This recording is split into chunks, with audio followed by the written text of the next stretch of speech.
Everyone was really in a celebratory mood. What you can see now behind me is that the streets have eased up a little bit. You can still get a sense that there's a great deal of dark cloud from the fires that have been burning across the city, really engulfing this area. But you can see traffic now on the 6th of October bridge moving freely, although the traffic is very, very slow. Now on a Friday evening, that bridge would be packed with passerbys and vehicles. Now an indication that indeed things on the traffic side at least have resumed to normal. It's very, very quiet where we are. There are still a few people that are loitering and walking around the streets in and around the buildings, including some of the ministries, but a very rapid change of developments. We were expecting the President Hosni Mubarak, to make an address on Egyptian state TV.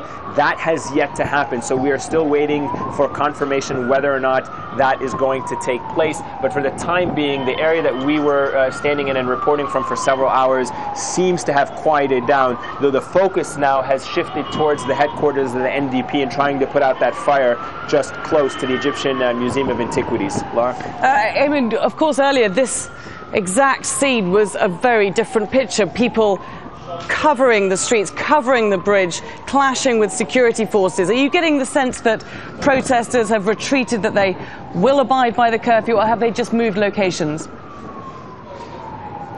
Well, we can definitely say that the curfew is not being imposed, is not in place, because just the fact that these vehicles that you're seeing, the headlights of these vehicles on the bridge, and unfortunately you can't see it, but you can see the silhouettes of people making their way in and around the streets. So there is very strong indication just from the presence of the people that the curfew has not been followed by the people. Whether or not the protests have moved, it's difficult for us to say from where we are standing. What I can tell you is that adjacent to where we are, the Ministry of Information, the Radio and Television Building, the Ministry of Foreign Affairs, very strong scenes of intense gunfighting happening there earlier, loud explosions happening, and we could hear from where we are several hundred meters away the loud chants of the protesters. So we knew that was taking place. It's quieted down now substantially compared to what it was just about 45 minutes ago.